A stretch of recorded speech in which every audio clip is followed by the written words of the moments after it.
இடத்துலலாம் நம்மளோட நோட்டை மட்டும் வச்சு கட்டங்கள் கணிச்சு சொல்கிறதோடு பாட்டுவாங்க. ஆனால் இப்போ இங்கே வந்து அப்படி கிடையாது. நமக்கு தெரியாத விஷயத்தையும் மணிக்கணக்கில் இருந்து எல்லாமே கணிச்சு சொல்லும் போது இன்னமும் எங்களுக்கு வந்து பெட்டராக படுது. அடுத்தடுத்து நம்ம ஒரு பிஸ்னஸ் ஆரம்பிக்க போகிறோம் அப்படின்னா நமக்கு என்ன எதுவும் தெரியாது.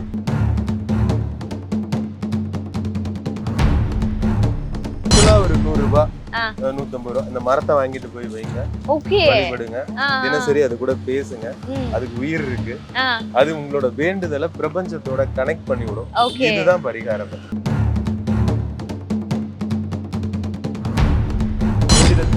இந்த சாப்பாட்டுல இருக்கிற மாதிரி ஒரு ஊறுகாய் அளவுக்கு பயன்படுத்துங்க. உங்களுக்கான நல்ல பலன்கள் கண்டிப்பா நடக்கும். உங்களுக்கு என்ன வரும், பிரபஞ்சம் என்ன குடுப்பனையை வச்சிருக்குன்னு தெரிஞ்சுக்கோங்க. அதுல உங்க திறமையை வளர்த்துக்கோங்க. கண்டிப்பா நீங்க நல்ல நிலைமைக்கு போவீங்க. இதை சப்போஸ் சாப்பாடா மாத்தணும்னு நினைச்சீங்கன்னா உடம்பும் கெட்டு போயிடும், மனசும் கெட்டு போயிடும்.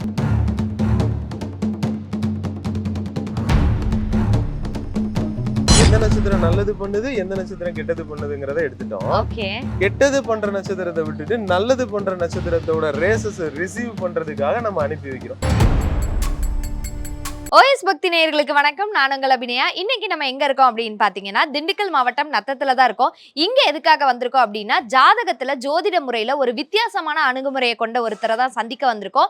இவர்கிட்ட அவரோட அணுகுமுறை எப்படி இருக்கு, அவரோட ஜோதிடம் எந்த விதத்துல ஃபார்மலா ஆகுது, இந்த மாதிரி நிறைய புதிய விஷயங்களை தான் கேட்டு தெரிஞ்சுக்க போறோம். அப்படிப்பட்ட நபர் யாரு அப்படின்னு பாத்தீங்கன்னா KE ஆஸ்ட்ராலஜர் நத்தம் பாண்டியன் அவர்கள் தான். இவங்க கிட்ட நிறைய இன்ஃபர்மேஷன்ஸ் வந்து ஜோதிடத்தை பத்தி கேட்க போறோம். பிளஸ் மைனஸ் அப்படின்னு எல்லா விஷயத்தை பத்தியுமே பேச போறோம். நிறைய தகவல்கள் உங்களுக்கு கிடைக்க போது. தொடர்ந்து இணைந்திருங்க. பல்வேறு விதமான ஜோதிட ஆராய்ச்சிகள் செய்து எதற்காக கோவில், எதற்காக மரங்கள், எதற்காக நட்சத்திரம், எதற்காக ஜோதிடம், இது போன்ற சில நுணுக்கமான ஆராய்ச்சிகளை செய்து ஜோதிடத்தில் ஒரு சாதனை படைத்து வரும் நம்மளுடைய நத்தம் பாண்டியன் KE அஸ்ட்ராலஜர் அவர்களை இன்னைக்கு நாம பார்க்க போறோம். அது மட்டும் அல்லாமல் அங்கு அவர் எவ்வாறு ஜோதிடம் பார்க்கிறார், அங்கு வரும் பொதுமக்களுக்கு அவர் எவ்வாறு ஜோதிடம் சொல்கிறார், மேலும் அவர் கோவில் மற்றும் கோவிலில் இருக்கும் தளவிருச்சம் என்று அழைக்கப்படும் கோவிலுக்கான புனிதமான மரங்கள் பற்றியும், ஒரு மனிதனின் வாழ்க்கையை வெறும் 2 நிமிட வேறுபாடு மாற்றிவிடுமா, ஒரு கோவிலின் தளவிருச்சம் உங்கள் வாழ்க்கையில் உண்மையிலேயே மாற்றத்தை ஏற்படுத்துமா, பிறந்த நேரத்தில் ஒரு சிறிய தவறு இருந்தால் ஜாதகமே தவறாகிவிடுமா, இந்த கேள்விகளுக்கெல்லாம் பல ஆண்டுகளாக ஆராய்ச்சி செய்து பதில் தேடி வரும் ஒரு ஜோதிடரை சந்திப்பதற்காக இன்று நாங்கள் திண்டுக்கல் மாவட்டம் நத்தம் நோக்கி எங்களுடைய பயணத்தை தொடங்கினோம். இயற்கை சூழலில் அழகாக அமைந்திருந்தது இந்த நத்தம் ஊர். நாங்கள் அவர் சொன்ன இடத்திற்கு சரியாக சென்றடைந்தோம்.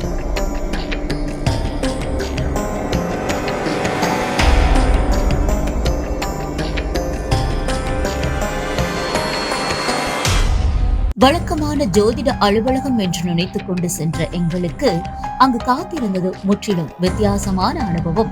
நுழைவாயிலேயே இருந்த மரங்கள், அறிவிப்பு பலகைகள், ஆராய்ச்சி குறிப்புகள் ஒவ்வொன்றும் ஒரு கேள்வியை எங்களுக்குள் எழுப்பின.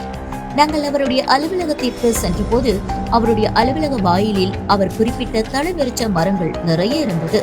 அதை பற்றி பின்னர் அவரிடம் கேட்டு தெரிந்து கொள்ளலாம் என நாங்கள் அவருடைய அலுவலக நுழைவாயிலில் நோக்கி சென்றோம்.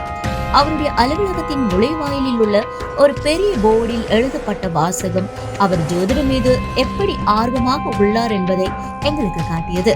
அந்த போர்டில் என்ன குறிப்பிட்டிருந்தது என்றால், அன்புடைய ஜோதிடம் என்பது பிறந்த நேரத்தை வைத்து கணிக்கப்படும் ஒரு வானியல் சாஸ்திரம் ஆகும். எனவே சரியான பிறந்த நேரமே ஜோதிடத்திற்கு பிரதானமாகும்.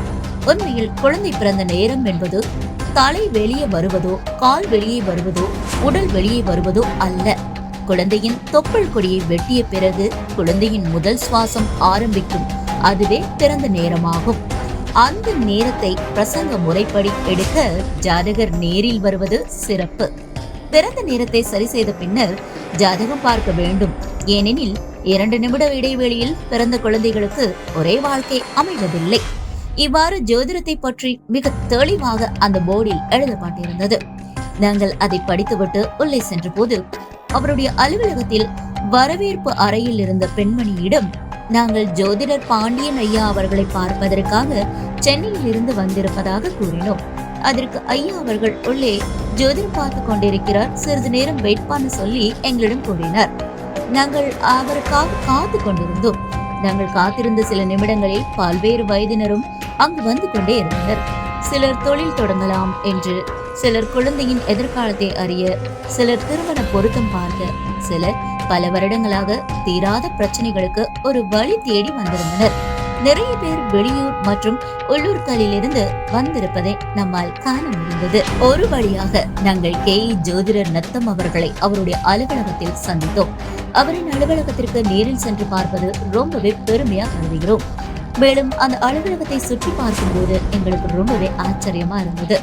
இவர் ஜாதகம் பார்க்கும் முறை ரொம்பவும் வித்தியாசமாகவும் புதுமையாகவும் இருந்தது. அதாவது இவரின் அணுகுமுறையில் எங்களை மிகவும் ஆச்சரியப்பட வைத்த விஷயம் ஒன்று இருந்தது. ஜாதகத்தை பார்த்தவுடன் பலன் சொல்ல தொடங்கவில்லை. முதலில் இந்த ஜாதகம் அந்த நபருடையதா என்பதை உறுதி செய்யும் சில கேள்விகளை கேட்டார். அவருடைய விளக்கப்படி தகவல்கள் பொருந்தவில்லை என்றால் அந்த ஜாதகத்தின் நேரம் அல்லது விவகாரங்களில் பிழை இருக்கலாம் என்று கருதி அதை மீண்டும் சரிபார்க்குமாறு அறிவுறுத்துகிறார். சரியாக இருந்தால் மட்டுமே ஜாதகம் பார்க்கிறார். இல்லை என்றால் இது உங்களுடைய ஜாதகம் இல்லை, நான் உங்களுக்கு ஜாதகம் பார்க்க முடியாது என்று கூறி பணத்தையும் திரும்ப கொடுத்து விடுகிறார். பல ஆண்டுகளாக கோவில்கள், தல விருட்சங்கள், நட்சத்திரங்கள், பாரம்பரிய ஜோதிட முறைகள் ஆகியவற்றை இணைத்து அவர் மேற்கொண்ட ஆய்வுகள் பற்றியும் எங்களுடன் பகிர்ந்து கொண்டார். அவருடைய அறையில் சுவர்களில் தொங்கியிருந்த பதக்கங்கள், சான்றிதழ்கள், விருதுகள், ஆய்வு குறிப்புகள் இவை அனைத்தும் பல ஆண்டுகளாக அவர் இந்த துறையில் செலவிட்ட உழைப்பை அமைதியாக சொல்லிக் கொண்டிருந்தன. அவர் எந்த மாதிரியான ஜாதக முறை பார்க்கிறார், எப்படி ஜாதகம் பார்க்கிறார், எந்தெந்த முறையில் அவர் ஜாதகம் பார்க்கிறார் என்று பல்வேறு வகையான விளக்கங்களை எங்களுக்கு கூறினார். ஜோதிடத்தில் இவ்வளவு முறைகள், இவ்வளவு விதங்கள் இருக்கிறது என்பதை இந்த ஜோதிடர் நத்தம் பாண்டியன் அவர்களை பார்த்த பின்புதான் எங்களுக்கு புரிந்தது. ஆனால் எங்களை மிகவும் ஆச்சரியப்பட வைத்த விஷயம் ஒன்று இருந்தது. ஒவ்வொரு தலவிருட்சமும் ஏன் குறிப்பிட்ட கோவிலில் மட்டும் வளர்க்கப்படுகிறது? ஒரு மரத்திற்கும் ஒரு கிரகத்திற்கும் என்ன தொடர்பு? சில மரங்களை சுற்றி வர வேண்டும் என்று பெரியவர்கள் ஏன் கூறுகிறார்கள்? இந்த கேள்விகளுக்கு அவர் அளித்த விளக்கங்கள் மிகவும் சுவாரஸ்யமாக இருந்தது. மேலும் அவர் ஜோதிடத்திற்காக வாங்கிய பதக்கங்கள், ஜோதிட ஆராய்ச்சி செய்து வாங்கிய பட்டங்கள் போன்றவற்றை எங்களிடம் காட்டினார்.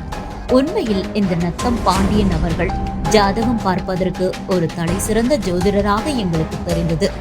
அவர் அலுவலகத்தை சுற்றி பார்க்கும்போது ஜோதிடத்திற்காக அவர் எவ்வளவு பயிற்சிகள், எவ்வளவு முயற்சிகள், எவ்வளவு விதமான ஆராய்ச்சிகள் செய்கிறார் என்பது கண்கூடாக காண முடிந்தது. மேலும் அவரிடம் நாங்கள் வெளியில் உள்ள தலவிருட்சம் மரத்தை பற்றி எங்களிடம் நிச்சயம் நீங்கள் கூற வேண்டும் என்று கேட்டோம். அதற்கு அவர் மறுப்பு ஏதும் தெரிவிக்காமல் எங்களுக்கு அதை பற்றி தெளிவாக விளக்கம் கொடுத்தார். சார், சென்னையில நம்ம பார்த்தோம் நிறைய விஷயங்கள், நம்ம வேறுபட்டு நிறைய விஷயங்கள் சொல்லியிருந்தீங்க எங்களுக்கு.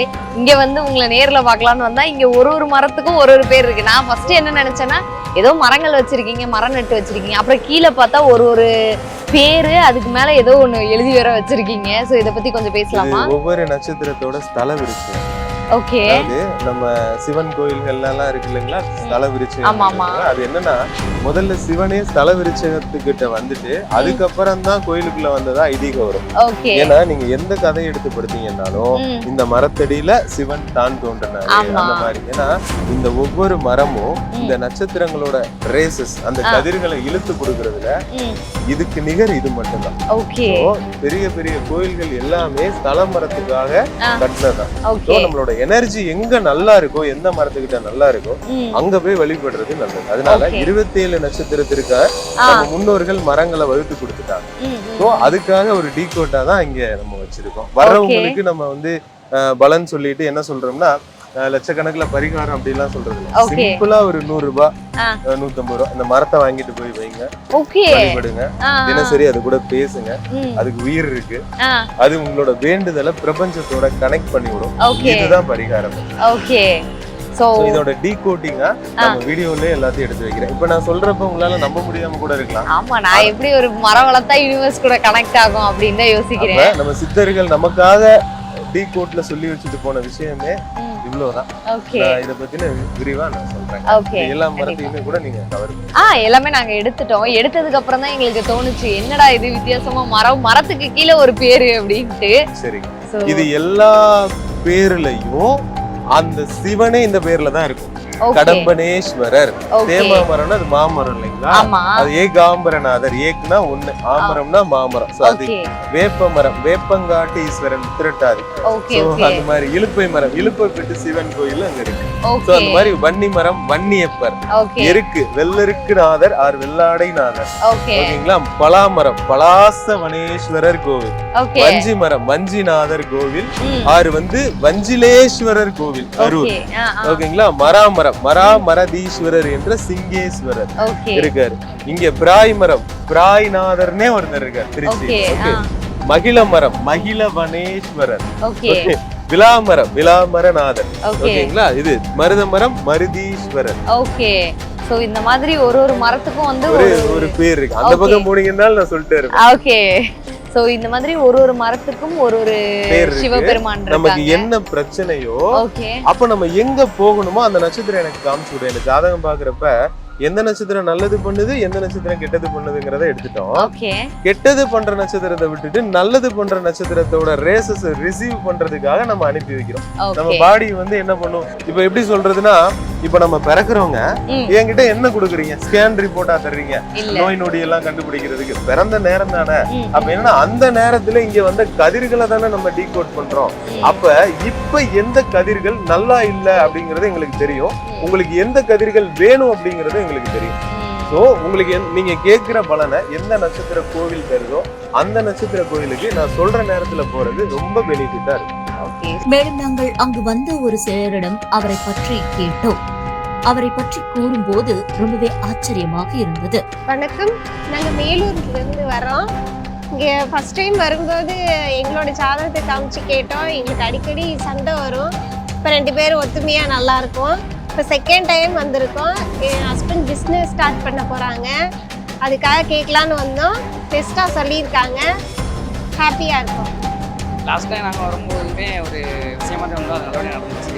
இப்போ செகண்ட் டைம் வந்திருக்கோம். இன்னமும் நம்ம மென்மேலும் நம்மளுடைய பிஸ்னஸில் வளர்றதுக்காண்டி அடுத்து ஒரு என்ன ஒரு ரெண்டெல்லாம் ஆரம்பிக்கலாம்னு கேட்க வந்தோம். அறிவுபூர்வமாகவும் பார்த்து சொல்கிறாங்க. மற்ற இடத்த நாங்கள் பார்த்ததை விட இங்கே வந்து நாங்கள் பார்க்கும்போது எங்களுக்கு சயின்டிஃபிக்காக இருக்குது. அதாவது எப்படின்னா நமக்கு தெரியாத ஒரு விஷயத்தை கம்ப்யூட்டர் மூலமாக தெரிய வச்சு வேறு நமக்கு கண்ணுக்கு தெரியாத ஒரு இதை உருவாக்கி இது இருக்கு வைக்குதுன்றதை நமக்கு வெளிக்காட்டி நல்லபடியாக சொல்லி கொடுத்தாங்க. அது நம்ம புதுசாக கற்றுக்கும் போது நமக்கு இன்னும் கொஞ்சம் நல்லா இருக்குது. மற்ற இடத்துலலாம் நம்மளோட நோட்டை மட்டும் வச்சு கட்டங்கள் கணித்து சொல்கிறோன்னு பாட்டுவாங்க. ஆனால் இப்போ இங்கே வந்து அப்படி கிடையாது. நமக்கு தெரியாத விஷயத்தையும் மணிக்கணக்கில் இருந்து எல்லாமே கணித்து சொல்லும்போது இன்னமும் எங்களுக்கு வந்து பெட்டராகப்படுது. அடுத்தடுத்து நம்ம ஒரு பிஸ்னஸ் ஆரம்பிக்க போகிறோம் அப்படின்னா நமக்கு என்ன ஏதுன்னு தெரியாது. ஸோ இவங்க மூலமாக நம்ம தெரிஞ்சுக்கிட்டு அதை பண்ணலாமா வேணாமான்ற ஒரு ஆர்கனைசேஷன் பண்ணிட்டு பண்ணும்போது இன்னும் கொஞ்சம் பெட்டராக இருக்குது. சில இதெல்லாம் நம்ம டக்குன்னு ஆரம்பிப்போம், அப்போ வந்து நம்ம கொஞ்சம் லாஸ் ஆகும் வைக்கும். ஆனால் இங்கே அப்படி கிடையாதுல்ல. தெரிஞ்சுக்கிட்டு பண்ணோம் அப்படின்னா அது கரெக்டாக கொண்டு போக முடியும்ன்றோம், இல்லைன்னா இல்லை. நமக்கு தெரியாத ஒரு விஷயத்தை சொல்லும்போது நமக்கு இன்னும் கொஞ்சம் எக்ஸ்பீரியன்ஸ் கிடைக்கும்போது நல்லா இருக்குது. எங்கள் லாஸ்ட்டாக வரும்போது எங்களுக்கு பெட்டராக பட்டுச்சு. இந்த டைம் நம்ம வந்திருக்கோம். இதுவும் நம்ம பெட்டராக படுறதே நாங்கள் விரும்புகிறோம்.